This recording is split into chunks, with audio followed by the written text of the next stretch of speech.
Halo, Assalamualaikum warahmatullahi wabarakatuh. Ketemu dengan saya, Hendras Budi Paningkat. Teman-teman semuanya, kali ini saya akan membahas mengenai syarat permohonan hak guna usaha. Nah, di sini saya mengambil permohonan hak guna usaha yang berasal dari tanah negara, ya, bukan di atas tanah HPL. Nah, ini HGU yang paling banyak ditemui di Indonesia di berbagai daerah. Nah, syaratnya apa aja, ya? Kita bahas satu persatu.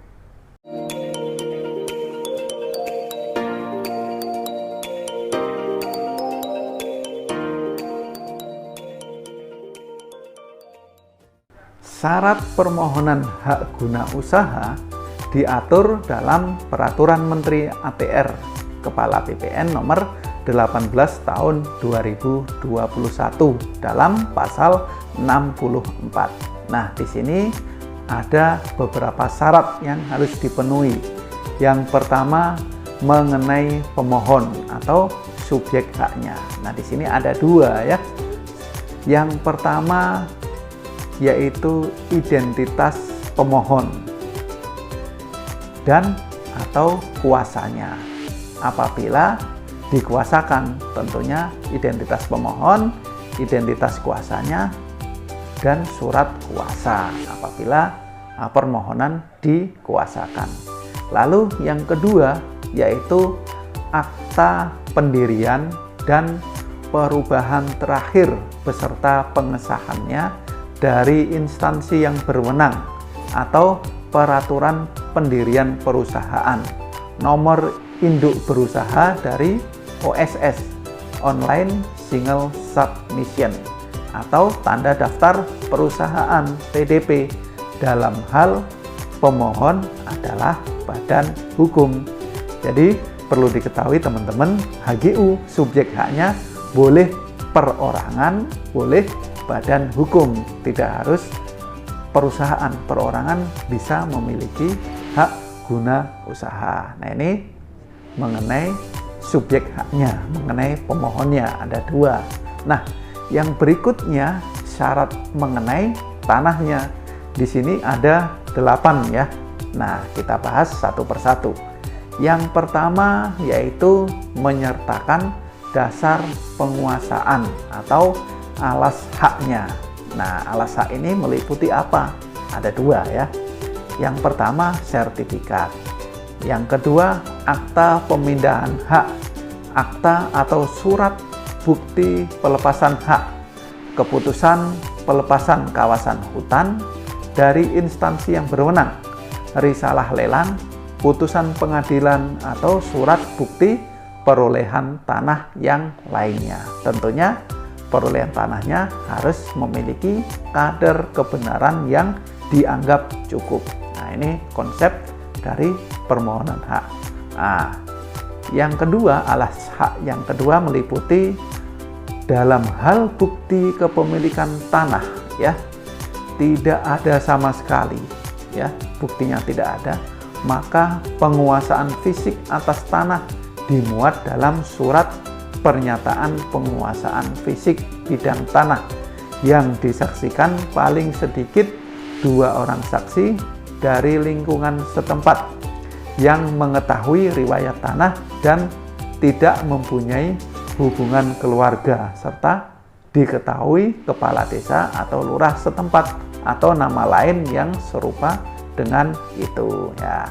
Kalau alas haknya tidak ada sama sekali, nah ini yang poin kedua ini bisa digunakan karena pada prinsipnya asas itikat baik harus dikedepankan. Nah, syarat yang kedua mengenai tanahnya yaitu menyertakan daftar dan peta perolehan tanah apabila permohonan lebih dari 5 bidang. Nah, biasanya kalau perusahaan-perusahaan badan hukum, ya dia harus menyerahkan daftar atau peta perolehan tanahnya, beli dari siapa, petanya seperti apa, nah itu harus disertakan karena ini wajib dan akan dilakukan pemeriksaan lapangan dan pengukuran.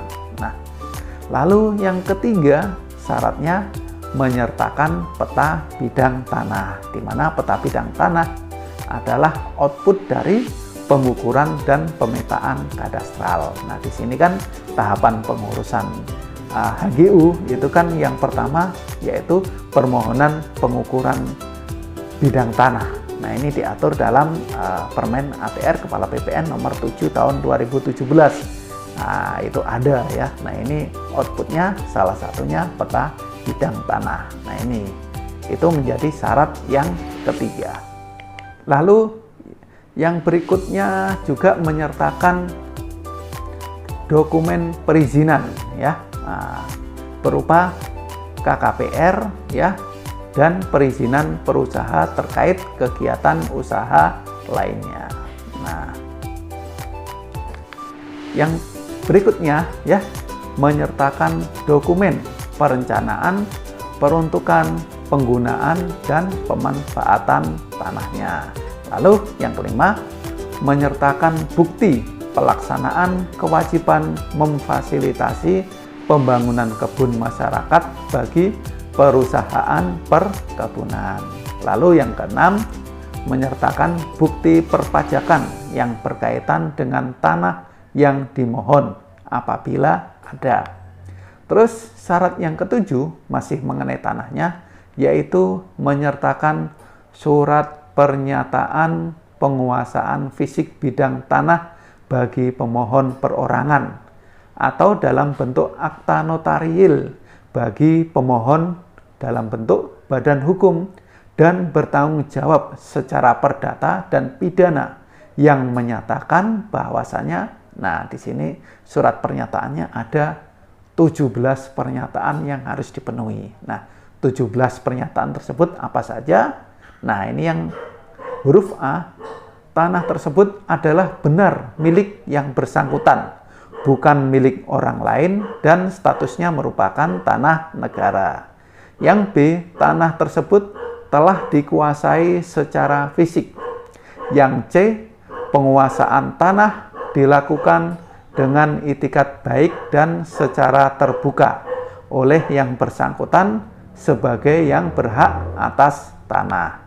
Lalu yang ke D, perolehan tanah dibuat sesuai data yang sebenarnya dan apabila ternyata di kemudian hari terjadi permasalahan menjadi tanggung jawab sepenuhnya pemohon dan tidak akan melibatkan Kementerian ATR BPN. Yang E, tidak terdapat keberatan dari pihak lain atas tanah yang dimiliki atau tidak dalam keadaan sengketa. Yang poin F, tidak terdapat keberatan dari pihak kreditur dalam hal tanah dijadikan atau menjadi jaminan hutang.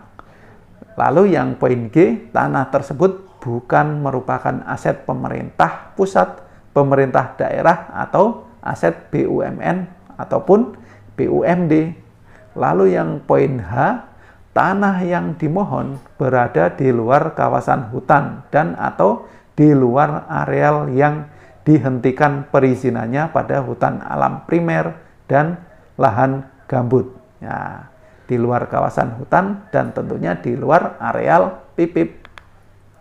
Lalu yang poin I, tanah yang dimohon tidak tumpang tindih dengan izin usaha terkait pemanfaatan sumber daya alam.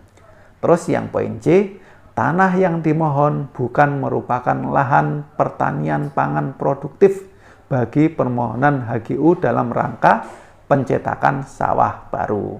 Lalu yang poin K, kesanggupan melaksanakan CSR dalam hal pemohon badan hukum. Lalu yang poin L, kesanggupan memfasilitasi pembangunan kebun masyarakat bagi perusahaan perkebunan. Poin M, bersedia untuk tidak mengurung, menutup pekarangan atau bidang tanah lain dari lalu lintas umum, akses publik, dan atau jalan air. Poin N, bersedia melepaskan tanah untuk kepentingan umum baik sebagian atau seluruhnya.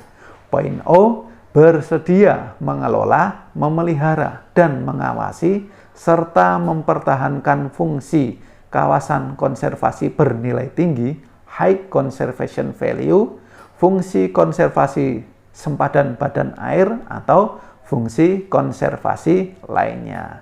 Poin P, bersedia melakukan tindakan pencegahan termasuk penerapan pusat penanganan krisis pemadaman kebakaran secara dini dalam hal pemohon adalah badan hukum.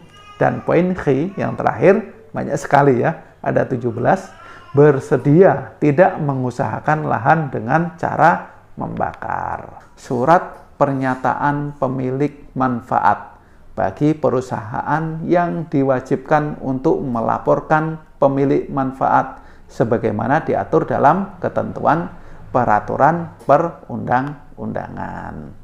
Nah, teman-teman, itulah syarat-syarat permohonan hak guna usaha. Apabila tempat Anda bekerja, ya, perusahaan Anda ingin mengajukan hak guna usaha, kebetulan memiliki usaha di bidang pertanian, berinvestasi dalam bidang pertanian, peternakan, ya, ingin mengajukan permohonan HGU, maka syaratnya sebagaimana diatur dalam pasal 64 Permen ATR Kepala BPN nomor 18 tahun 2021.